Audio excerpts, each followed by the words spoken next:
What's poppin'? What's tea? It's your girl, Spicy Niche. Men's Club is back, and so am I. I'm so happy to be back. We'll get into the life update at the end of this video, but for right now, let's focus on why we are here. We are here to talk about the Men's Club. Now, I'm kind of happy that they dropped all the episodes at once, but also, I don't necessarily have the time to watch everything and compile everything into just one large video. So I'm probably going to split this into 4 parts, maybe 3. But right now, we're going to talk about episodes 1, 2 through 3 of the Men's Club Next Gen. Without further ado, let's get into it. So we are pretty much picking off where we left off last season. With Aminu, he had proposed to Tumini. She basically said no. With Lewis and Lola traveled to London and has been calling Lewis, and he has not been answering. With Tayo, his brother basically sought out a revenge plot against him, made him spend all this money buying materials for a contract that he was never actually going to get, so now he's in debt. And with Lanre, Tenny, basically blocked him. She's gone to London with Lola, and Tessa basically doesn't want anything to do with him because he said that he wanted her, but not wanted her for something serious. So that's pretty much where we've left off with all the guys. We then move on to Tayo in his office. Tayo is in debt, as I stated. So they come to his office to pretty much take all his things as collateral because he's really in debt. Now with Lanre, we see the next scene, him and his mom kind of reconcile, and it's like a heart-to-heart moment of her, getting over the fact that, he's dating all these old women who are her age, etc., etc. So they just kind of have a heart-to-heart. Now, Lewis is trying to secure this hotel deal, but it didn't really work out for him. The proposal that he did, the guy didn't feel like it was good enough. So they have to go back to the drawing board, and then they have another opportunity to present this proposal. Now, with Aminu, his father is still sick, but, I guess Aminu is still plotting his revenge against Patrick. But he had a conversation with his father where his father was like, I want to know everything that's going on with this company. I can't believe I left Patrick in charge, and this is what's happening. And, Aminu and his mom are kind of in on what really happened, but they don't want to tell, his dad because his dad is already sick and is already worried about the company. So that's pretty much what's going on there. So we then fast forward to Tayo telling Tiara that she should start the wedding planning, even though that he's in debt. He's basically, still wanting her to be excited about it, even though he hasn't really proposed to her properly at this point yet, but they're still going ahead to plan the wedding. Now, I'm going to rapid fire through this first episode if you guys haven't noticed, because I really want to get to the second episode because that's where the real juice is. This first episode was kind of okay, let's reintroduce what's going on and kind of catch up with the boys. Now, Tonye comes to Lewis's office to pick up their daughter and basically gives him relationship advice about Lola. She basically tells him look, we went through all of this just for you to get Lola. Make sure that you answer her calls, fix things with her. And I never thought that I would agree with Tonye, but I'm really loving how they've matured into this good co-parenting relationship to where she can, tell him, look, I know you love Lola, try and make things work with her. And it was really a beautiful scene to see how they've grown over these past 5 seasons to where they're now at this point. We then move on to Tiara basically killing Tayo with the cost of the wedding. I think she said she has 7 garments, and still Tayo has not told Tiara that he is $200,000 million in debt at this point. So then Tayo is basically telling the guys about all these plans that Tiara has. I think Lanre offers to pay for the guys' garments, and then Lewis offers to pay for the venue just to kind of help him out, cut costs wherever they can. And then Aminu walks in and they basically say, oh my gosh, just the perfect person that we need to pay for food and drinks for this large occasion. So as Aminu walks in, he's kind of telling the story of how, he was outside. He was basically sending a voice note to Tumini saying that, I guess he saw her with another man. And he was like, yeah, we can at least talk it out. I just need closure. He then re-listens to the voice note and is like, I don't need to run after this woman. Da-da-da-da-da. And I'm really confused because, when Ayola was playing Aminu, he was this modest, humble guy. But now that Pere is playing Aminu has changed into this boastful, I'm just that guy kind of character that he never was, which is kind of weird for me because that's not the Aminu we've known, but Anyways, he basically tells the story of how, as he was about to send that voice note, he saw this girl by the name of Tammy, fighting outside, and basically rescued her from her boyfriend who was trying to like grab onto her. So Aminu basically rescues Tammy, and then we pivot back to, the men's round table, and we see Tammy, she's drinking, and all the guys are just looking at her like, is it not enough? But Lewis is like, oh my gosh, I like her. So that's how we kind of get introduced to Tammy. Now with this, we also get introduced to Tokes, who is Tammy's brother, who kind of rushed to the scene when he found out what was going on with his sister. And so the guys also meet Tokes as well. We then move on to see Tayo borrowing $200 million from this shady guy, and we don't really figure out who he is or what he does until later on in the series. Then Lanray has a problem with his car and calls his ex Sade to come and help him. Now I did forget to mention that there was a scene where Lanray was coming out of somewhere and saw Sade fixing her car and was like, oh, do you need help? And then he was like, oh, you, long time no see. And then she was like, oh, I'm actually a mechanic now. He thought she was joking, but she was actually serious.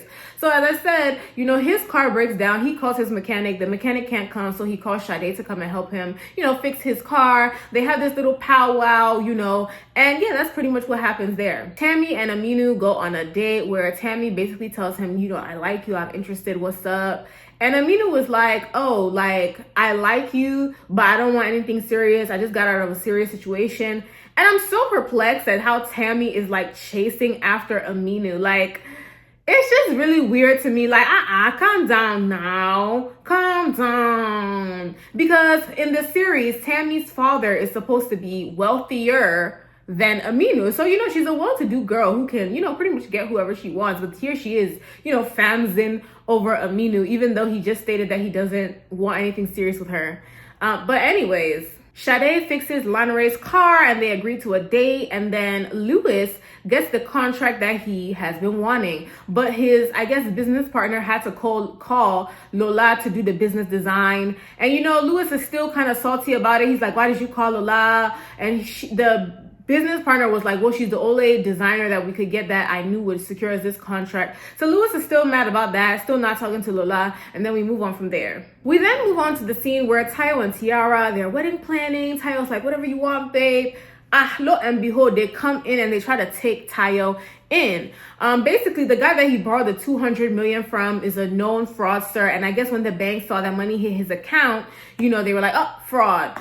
So Tiara is basically about to call her dad to try and get Tayo out of the situation, but ends up calling Aminu. Aminu ends up calling the other guys, and they pretty much shut everything down. And this is where Tiara is kind of like upset that Tayo has been lying to her this entire time, allowing her to buy this and buy that. Meanwhile, he was broke. His office has been seized. He was broke. He was lying to Tiara, telling her that, he's just working from home. But, thank God for Aminu, here to pretty much save the day. Now, after this, that is when, Tayo tells all the guys what happened, and uses Lewis to go and beg Tiara on his behalf. And then after all of this, basically, she's walking through the house, right? As soon as she walks in to get her things, because Tayo told her to come get her things, she sees Lewis. Lewis is like, Tayo is my guy, blah, blah, blah, blah, blah. And then she's like, oh, I don't have time for this. She goes upstairs to get her things. She sees her dad. Her dad is like, oh, please, I like Tayo, da, da, da, da. Then Tayo now comes out and proposes properly, because as I said, he hasn't actually proposed. So he proposes, she says yes, and that is pretty much what happened in episode 1. Guys, now let's talk about episode 2. This is what I have been trying to get to. Before I even saw the episode, I saw Tola Odunsi's post on Thursday. I had watched the first 10 minutes of the first episode on Wednesday and then didn't get the chance to finish. But then I saw his post on Thursday, and where he was basically saying like, this is the last episode of the original cast.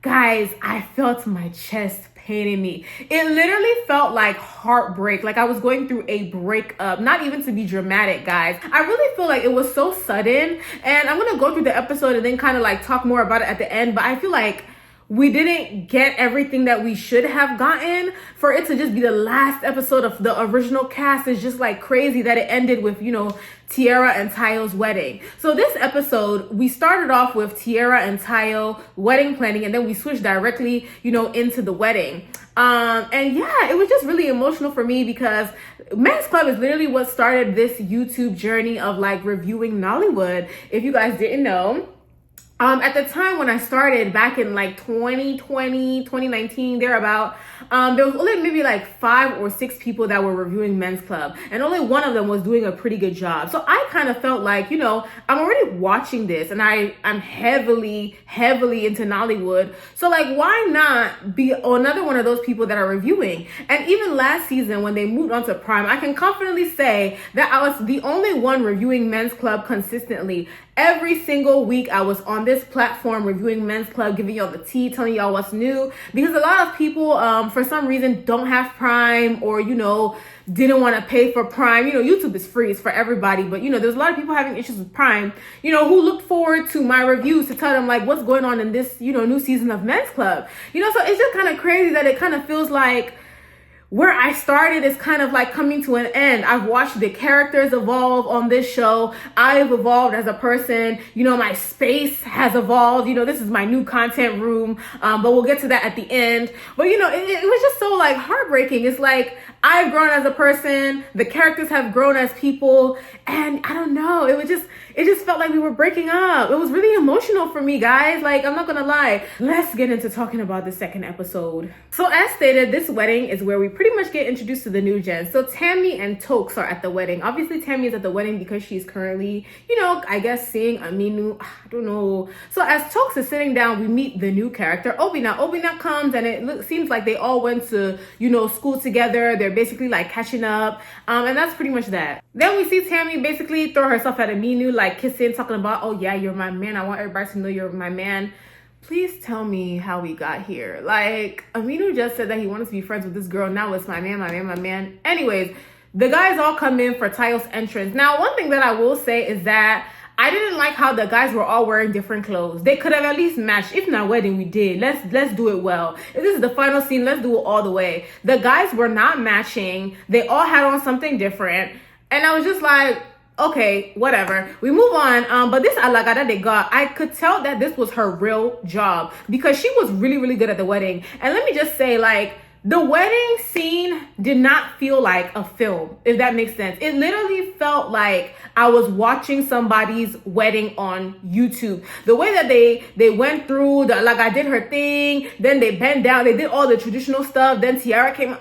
It literally felt like I was watching someone's wedding on YouTube. It did not even feel like this was a film. And I feel like that's why a lot of us felt like this feels like it should be real life, because it gave real life. But the other thing with them doing that is I felt like a lot of the scenes were like, a lot of the second episode was drawn out too much. Like, we spent too much time doing Tayo's entrance and the Alaga doing her thing. Then we spent way too much time on Tiara's entrance and the Alaga doing her thing. Like I said, it literally felt like I was watching somebody's wedding on YouTube. It wasn't choppy. It was like, this is everything. This is like literally how a wedding would actually go, how a videographer would actually, record everything that's going on. But with that, I feel like they could have shortened that so that we could get more from the first gen Men's Club people, get other scenes, kind of get some closure on the Lewis and Lola situation, see where, Lanre and Sade kind of go. Like, there was just a lot that we could have gotten that they could have cut this wedding scene a lot shorter. But like I said, this is them pivoting into the new gen. I will commend the actors. They acted this so well. Tiara crying when the groomsmen were all hailing her was so realistic. The girl's eyes were red.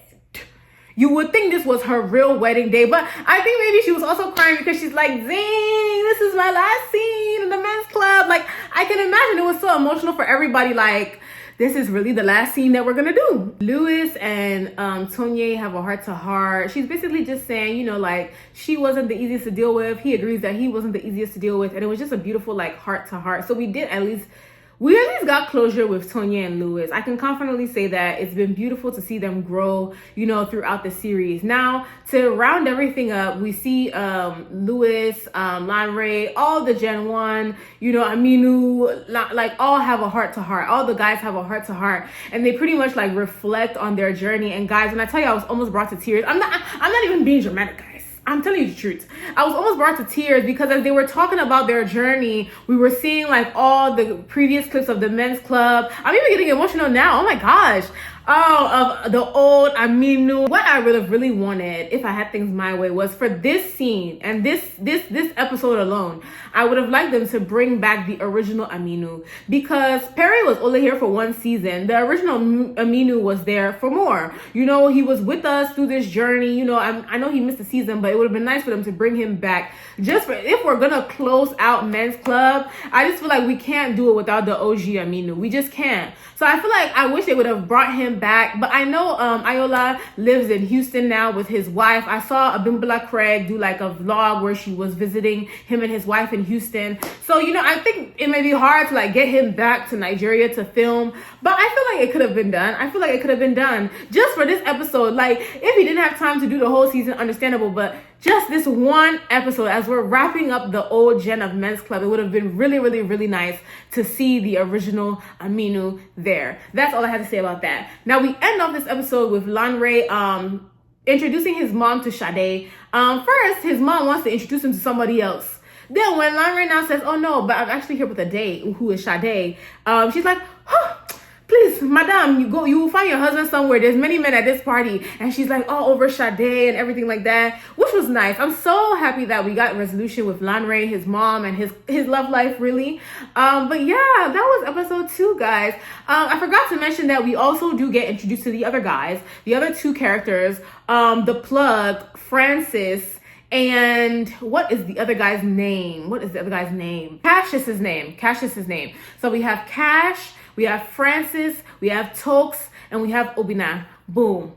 There we go. That is the new gen. So they all kind of met up at this wedding, and they agreed to go to the club afterwards and turn up. And this is where the old gen ends and the new gen starts, and now we are off to episode 3. So as stated, the new gen hits the club. That's the opening of episode 3. I saw that actor, that actor and model from that show. You guys know the show. The thing is slipping my mind, but I saw him in the back. He's an actor, he's a model. I believe his name is Natse. He was in the back of the club scene partying with the boys, and I was like, okay, we love that. Him and Francis actually did a movie, like a soccer movie, because I scooped out all the pages of these guys to see what's going on with this new gen, what they got going on in real life, but the only actor that I've seen before is Cash. Cash is very popular in YouTube films. I've seen him in a few YouTube films that I've watched over time, but the other 3 I have not seen before, so I'm excited to see what they bring to this new gen of Men's Club. Now, one thing I want to mention is during this party scene, we see Francis step out and he answers a call from somebody who is like, oh, I need help, I'm at immigration or something like that, and then he calls somebody else who's like, oh, help my friend Idris Elba get out of immigration. Where will not take no Idris Elba from?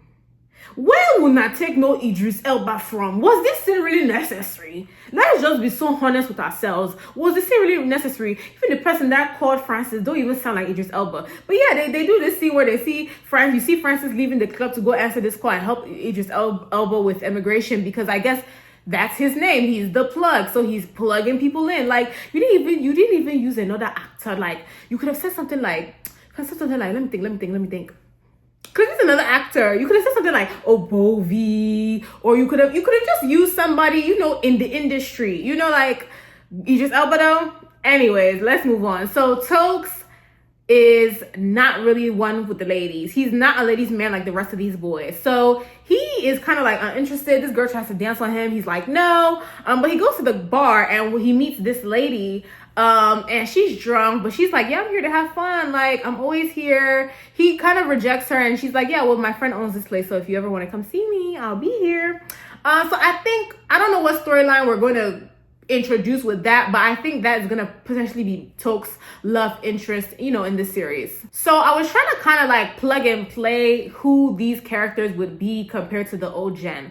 So starting out with Cash. Cash is obviously the Amino of the group. He's the richest of the group. He's the one who's willing to help his friends financially.